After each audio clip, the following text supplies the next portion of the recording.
Yes, please start. So, welcome everyone once again. Today, I'm going to continue with the topic evolution. In the previous session, I had included different topics like Big Bang theory, different ancient theories of origin of life, and different type of evolution which had occurred during the formation of the Earth or the universe. In this session, I'm going to continue with the topic that is evidences of organic evolution. In this, we are going to cover the paleontological evidences, morphological and anatomical evidences, evidences from vestigial organ, evidences from connecting link, evidences from atavism, evidences from biogeographical distribution, and embryological evidences. So let us continue.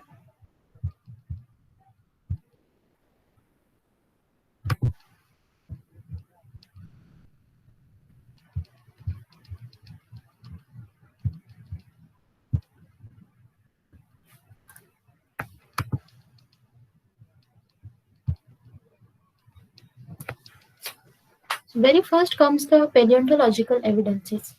What is paleontology? Paleontology is the study of fossils, and the word fossil has been derived from the word fossilis or fossilium. The father of paleontology was Leonardo da Vinci, and the founder of modern paleontology is George Cuvier. Indian paleontology father is Birbal Sahni. The paleontology branch is subdivided into two branches, that is paleobotany and paleozoology. Paleobotany includes the study of plant fossils, and in paleozoology we cover the animal fossil study. What is fossils? Fossils are the impression of past organisms which are found in the rocks. This definition is given by Charles Lyell. Different type of rocks. These are the different type of rocks, that is sedimentary rock, igneous rock, and metamorphic rocks. The sedimentary rocks are present at the very bottom of the ancient ocean. They are formed due to deposition of compounds like sand, lime, coal, and minerals, which slowly has hardened due to different environmental changes. They are also known as the stratified rock.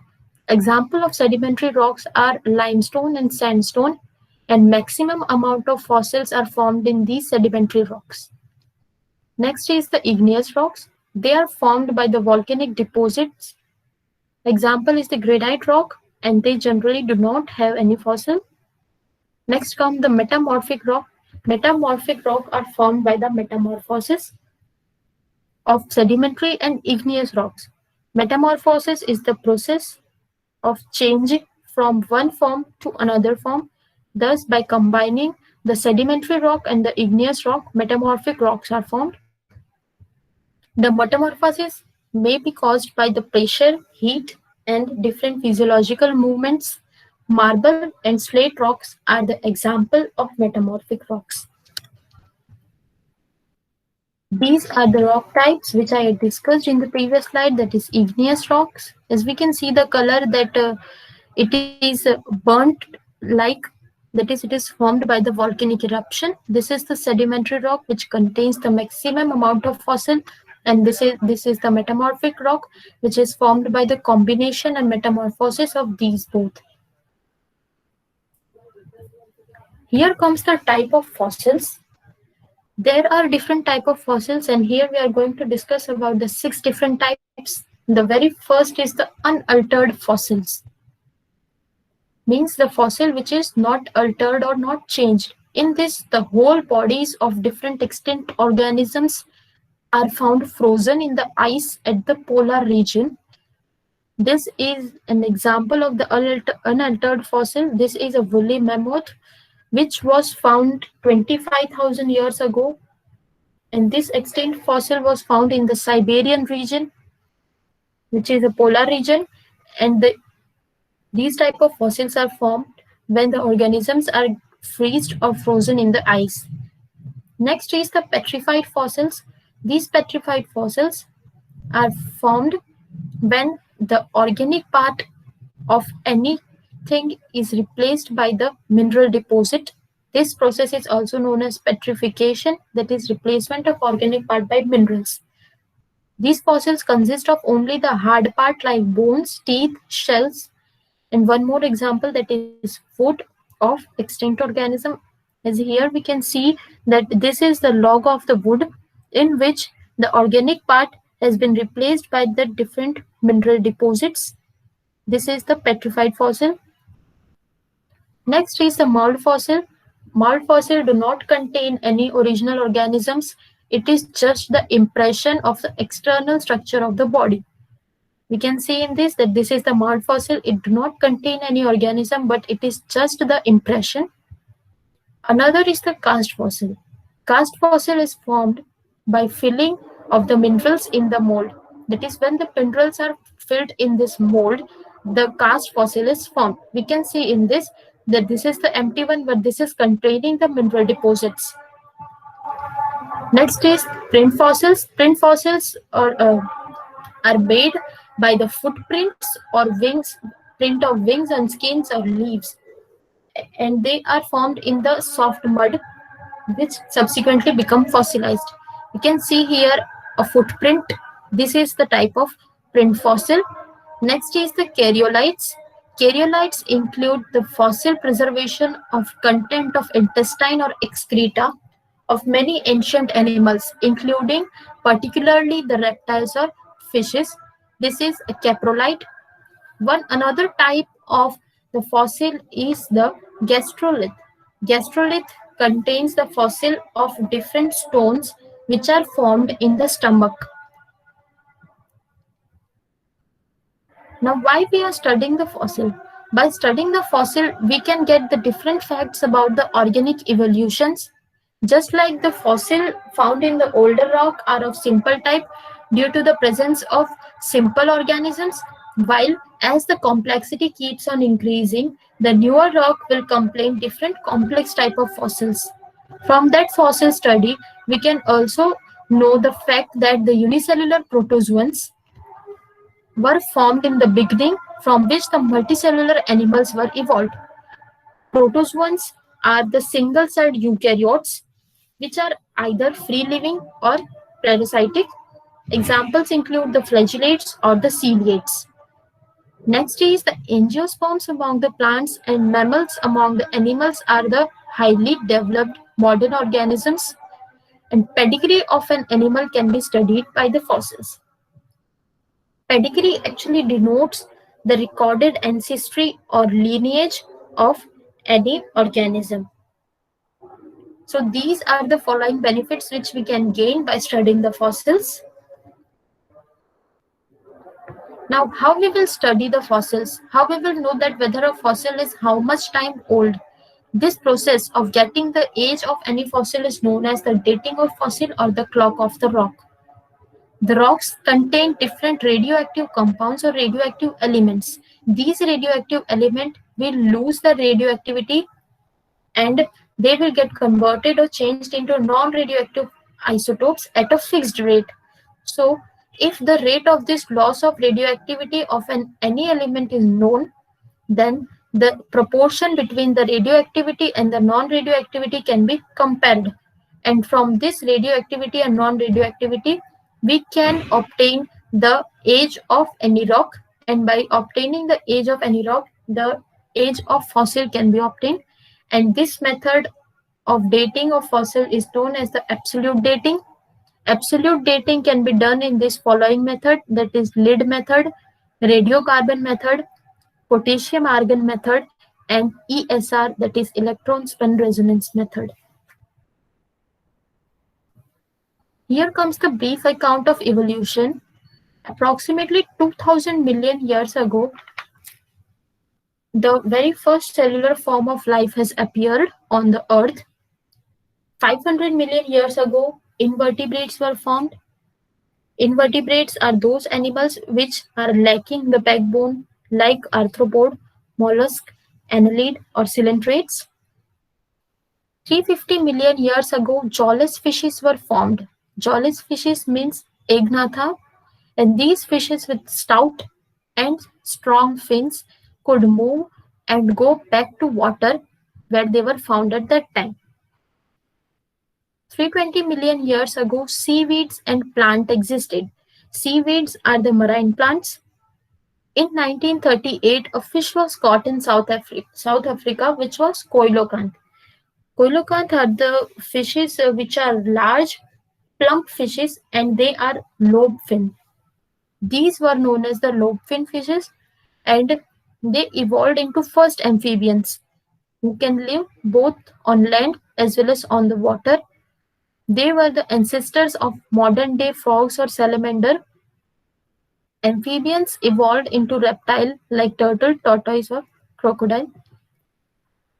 Some land reptile went back into the ocean to evolve into fishes like reptiles probably 200 million years ago.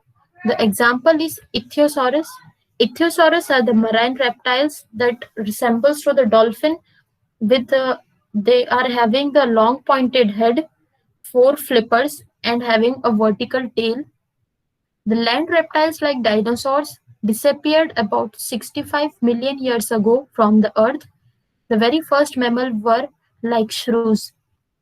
Here, the tree of dinosaur is given and how they have counterpart the modern life organism or modern day organisms like crocodiles and birds.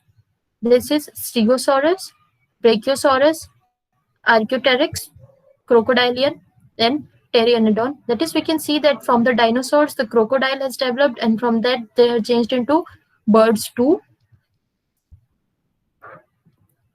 This is the morphological. Next is the morphological and anatomical evidences. Different animals and plants shows dissimilarities in their structure, but in some characteristics they show similarity. Two type of uh, changes are there, that is homology or analogy. Homology includes the same basic structure but having the different functions. That is, the organisms which shows the homology will be having the same basic structure but they will perform the different functions. Similarity based on the common origin, similar basic plan of organization, and embryonic development is known as the homology. And the organisms which shows homology, the organs which shows homology are known as the homologous organs. Richard Owen gave the term homologous. Here are the examples of the homologous organs like forelimbs of mammals. Mammals like horse, bat, whale, seal, and man. They all are having the forearms, forelimbs, which are same in origin or which are having almost same structure, but they perform the different functions. Just like foot in horse, wings in bat, pedal in whale, flipper in seal, and hand in man. They perform these different functions. In the forelimbs, similar type of bones like humerus, radius, ulna, carpals, metacarpals, and phalanges are present. From this, we can conclude that they are having the similar structure, but they perform the different functions. Next is the mouth part of the insect. Insect like cockroach, honeybee, and mosquito. In cockroach, the mouth part perform the function of biting and chewing. In honeybee, chewing and lapping, while in mosquito, piercing and sucking. Legs of invertebrates. The comparison between the legs of cockroach and honeybee is done. In cockroach, the legs are used for walking, while in honeybee, these are used for collecting of the pollens. The mouth part, as I have discussed in this point, the mouth part contains labrum, mandibles, and maxilla, which are common in all three, but they perform the different functions. This is the diagram of the homologous organs, that is the forelimb homology in human, cat, whale, and bat. We can see that the different bones which are present in different organisms are same. That is, they are having the similar structure, but perform different functions. The humerus, radius, ulna, carpals, metacarpals, and phalanges. Next example of homology is the thorn of bougainvillea and tendril of cucurbita. Tendril is the leaf which are a thread-like shape, and these thread-like leaf helps in climbing of plant, or they help in support. Next example is the skeleton, heart, blood vessels, brains, and excretory system of different vertebrates shows homology. Homology in molecules, that is molecular homology. Protein found in the blood of man and apes are almost similar. Then wings of sparrow and pectoral fins of the fishes, hind limb of mammals, testes in male and ovaries in females, they both develop from the same embryonic tissues. Next is the potato and ginger. Both potato and ginger are formed due to modification of the stem. Potato has formed by the tuber. It is also the underground modification of the stem, while the ginger is formed from the stolon, and it is also a modification of stem. Thus, they are developed from the same structure. Next is the radish and carrot. They are modified by the roots. Here comes the divergent evolution, which is also known as the adaptive divergence or adaptive radiations. We know that the homology are found in the different animals, and homology in different animals, it indicates that they are having the common ancestors. So species which have diverged after origin from the common ancestor gave rise to the new species, and this new species has adapted to the new habitat and way of life. That means they were having the same ancestors, but due to some situations, they got separated or they got diverged, and due to divergence, the new species were formed and they got adapted to the new environment and new habitat. This is known as the adaptive radiations. Homology shows the divergent evolution, that is, evolution which is formed due to the divergence of species. Example of the adaptive radiation is adaptive radiation which was given by the marsupials in Australia. Marsupials are the group of mammals which commonly are having the pouches in which their young one stays. This is how the marsupial radiation has occurred, and these are the different type of marsupials which are formed in the Australias, like tiger cat, banded anteater, marsupial rat, kangaroo, wombat, bandicoot, koala, marsupial mole, sugar glider, and Tasmanian wolf. Next comes the analogy, which is totally opposite to the homology. We have seen the definition of homology, which says that the organisms showing homology will have the same structure, but their function would be different. But in analogy, they will have the same function, but structural difference will be seen. That is, similarity in organ is based on the similar functions. Analogous organs are those organs which shows analogy, that is, they are showing the similar functions. These are the examples of analogous organs.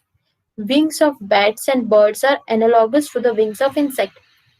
In all of these three, the structure of the wing would be different, but all of them will help them in the flying. Next is the eyes of octopus and eyes of mammals. They are having difference in their retinal position, but they are having the common function of seeing. Then flipper of penguin and dolphin. The next is the pelvic fins of fish and flipper of seal.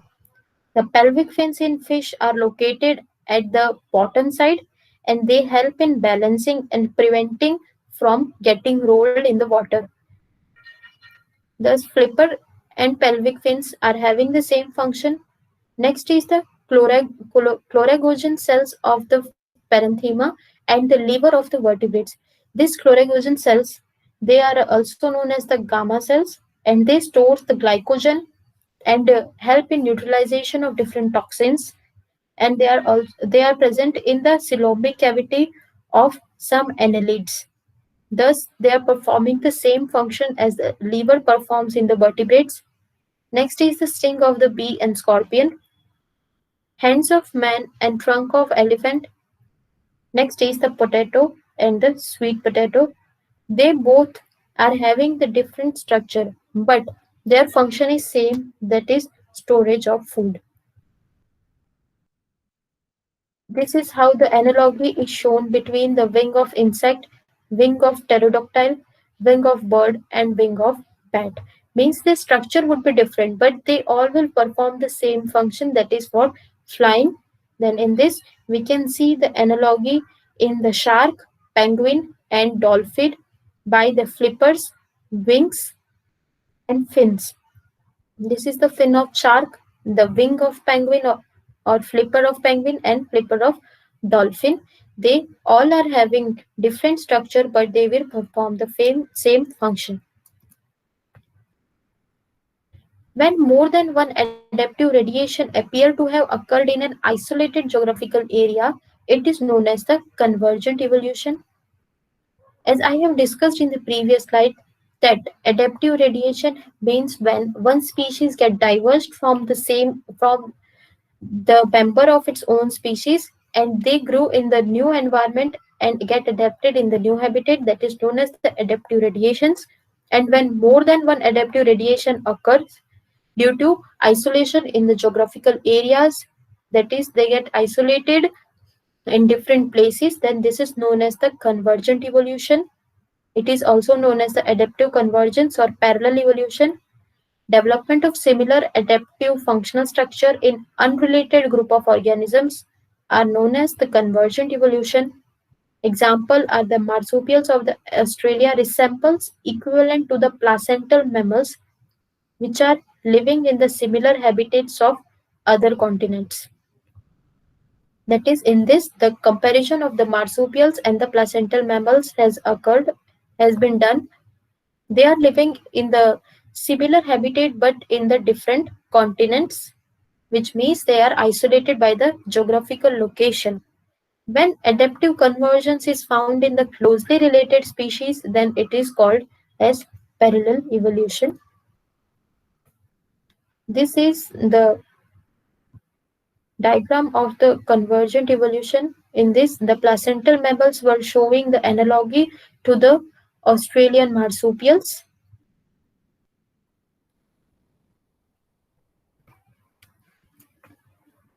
Next comes the evidences from the vestigial organs.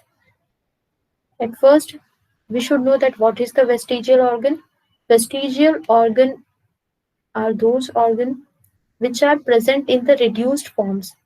They were having some functions in our ancestors, but their function has been lost, and due to that, their form has been reduced. Those organs which are not of our use at this time are known as the vestigial organs, and they are remnant of organs which were complete and functional in our ancestors.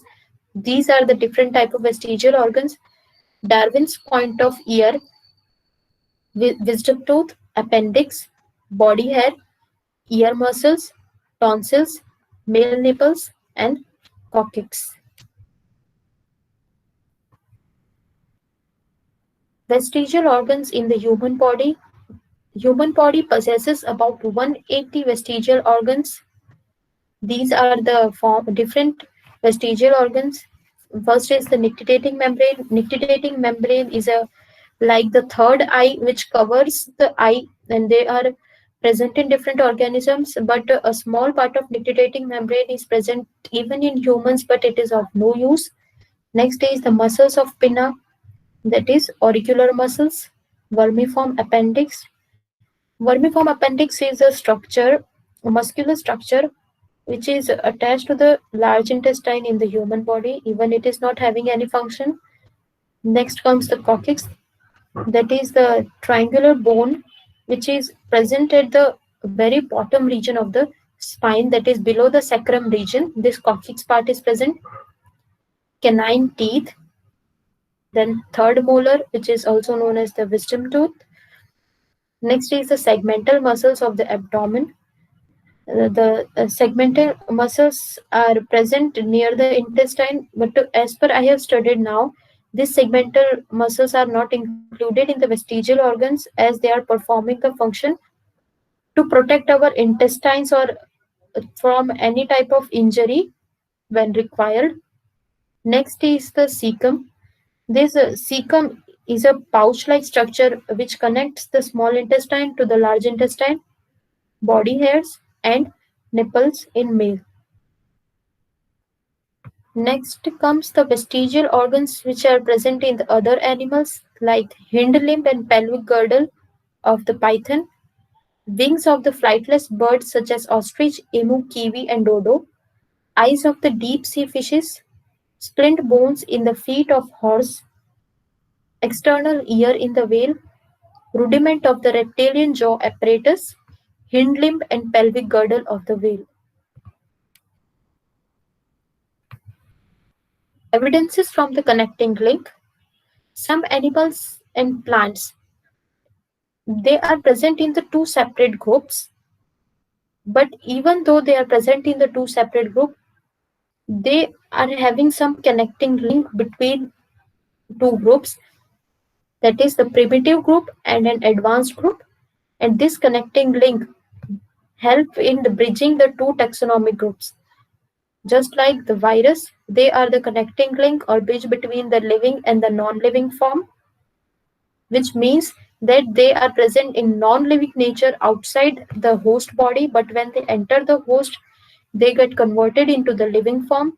Euglena, which is connecting link between the plant and animal. Proterospongia, it is connecting link between protozoa and porifera, which are sponges. Neopilita, connecting link between the mollusca and annelid. Peripatus, annelid and arthropod. Archaeopteryx are the connecting link between the reptiles and the birds. Balanoglossus are the connecting link between the non-chordate and chordate. Chimera are the connecting link between the cartilaginous fish and the bony fish, that is chondrichthyes and osteichthyes. Then platypus, they are the connecting link between the reptiles and mammals. Next topic is the evidences from atavism, which is also known as the reversion. Atavism or reversions are present in some individuals in which certain characteristics which were present in our ancestors suddenly develops in the new individuals, and this phenomena is known as atavism or reversion. This character were not present or were lost during the course of development, but suddenly if that reappears, then it is known as atavism or reversion. Atavism proves that the animal developing atavistic characteristics have evolved from such ancestor in which these structures were fully developed. Examples include human baby with tail.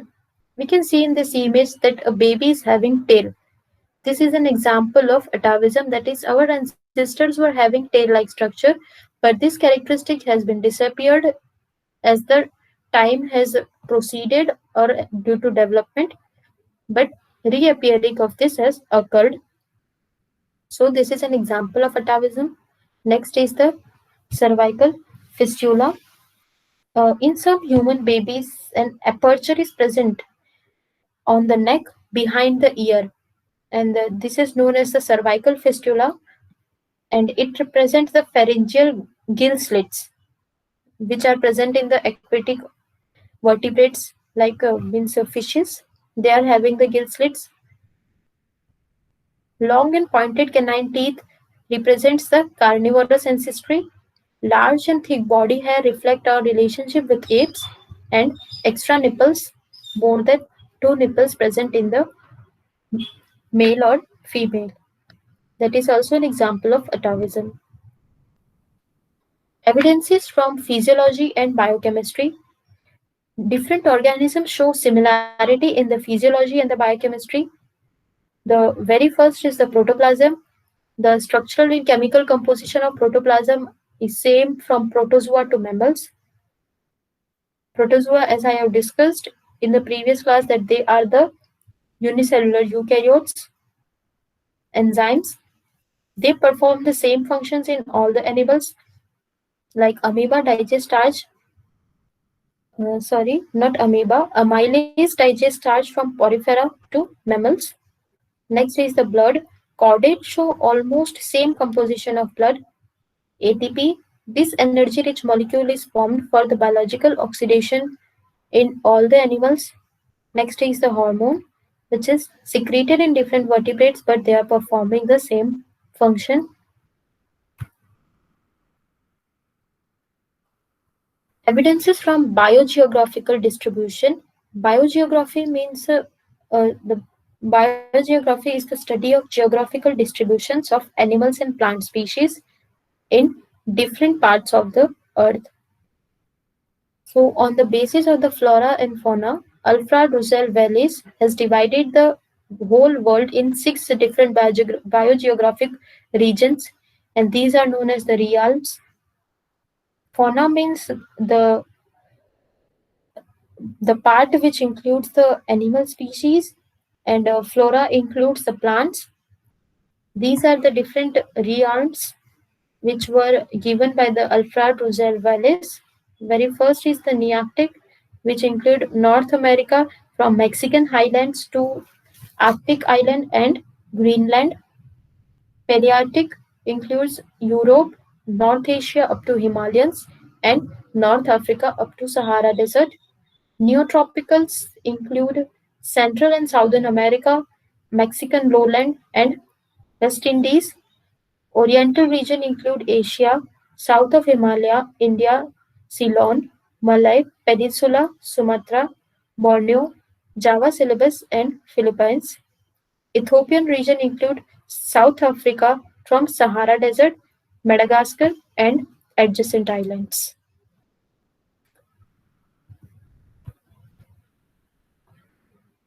The one more example or the evidence of the biogeographical distributions are the Darwin finches. Darwin studied the flora and fauna of the Galapagos Island, which is situated in the southern America, and it is consisted of 22 different islands. And he saw over there that 20 different type of finches or birds are present in the Galapagos Island. Original variety of Darwin's finches, as it was derived by the Darwin, thus they were known as the Darwin's finches. The original Darwin finches were eating the seeds. A related species of these birds are also present in the South America. Some members of this species migrated to the Galapagos Island, where these birds evolved into different species as a result of adaptation to the environment. That is due to the change in the biogeography or due to change in the geographical regions, these birds who have been migrated to the Galapagos Island got adapted to that environment, and these birds were then known as the Darwin's finches.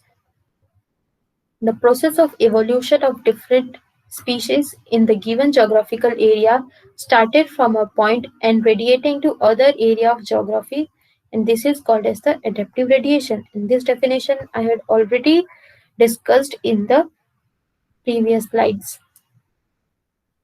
These are the Darwin finches who had been migrated to the Galapagos Island, and they are named accordingly, like a large tree finch, mangrove finch, woodpecker finch, warbler finch, cocos island finch, small ground finch, medium ground finch, large ground finch, sharp big ground finch, cactus finch, large cactus finch, vegetarian finch, small tree finch, and medium tree finch. As we can see in the image that they all are having the different structures, and according to the environment as well as according to their nutrition, they have adapted themselves.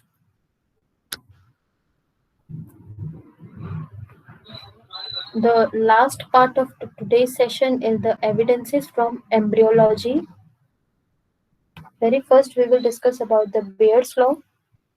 It includes that an organism show its ancestral stage in its embryonic development, which means that when an embryonic development of any organism occurs, they show ancestral stages in it. In embryonic stage, general characteristics appear first, then specialized characteristics appear. That is, the embryo in the organism in the embryonic stage shows general characteristic, while as it get matured, the special characteristics are appeared.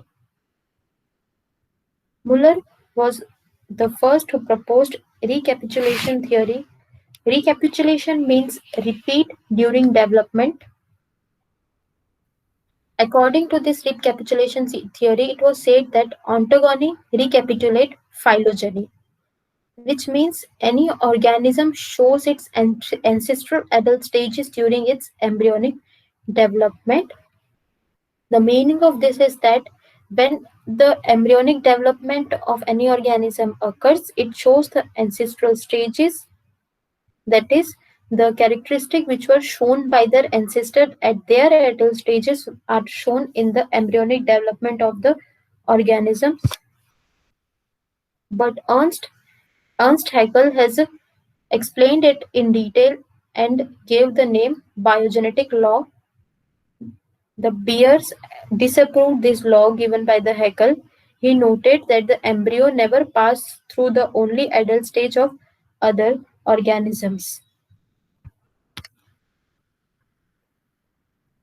These are the comparison between the developmental stages of vertebrate embryo, the embryo of fish, salamander, tortoise, chicken, pig, cow, rabbit, and human are compared.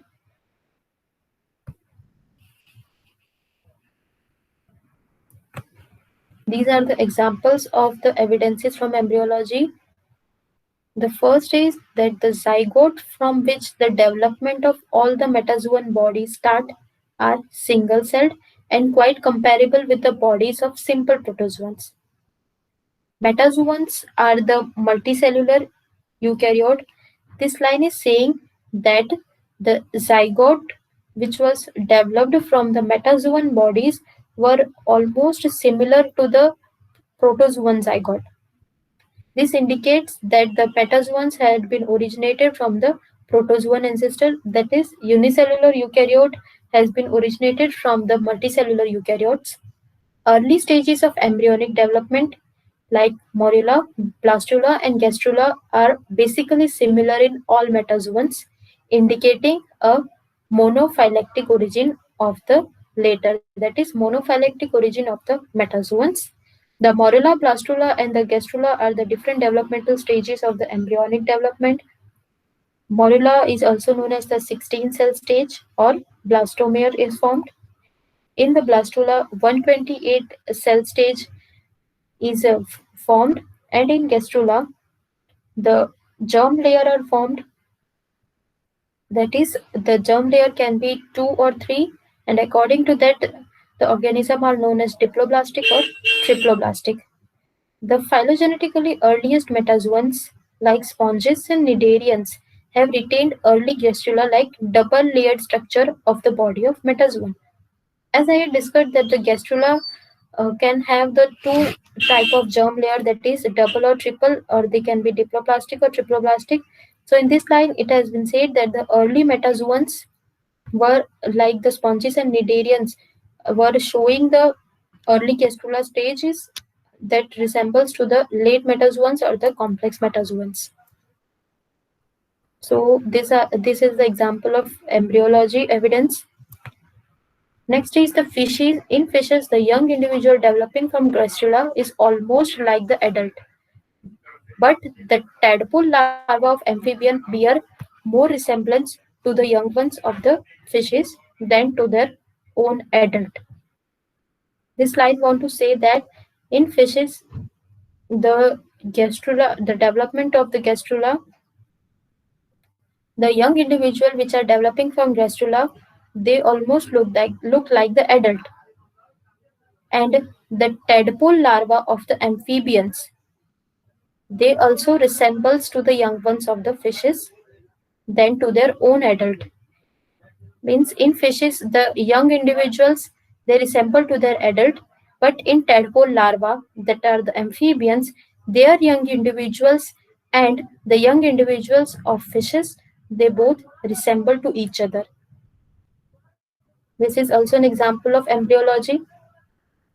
Even after gastrulation in the vertebrates, the early post-gastrula stage are quite similar in members of all the different classes like fishes, amphibians, birds, and mammals, which means that even after gastrulation, that is at the time of the post-gastrula stages, the embryo is showing in different classes is showing the similar characteristic like in fishes, amphibians, birds, or mammals. That's all about today. Thank you. Good. बहुत अच्छा किया. Thank you, sir.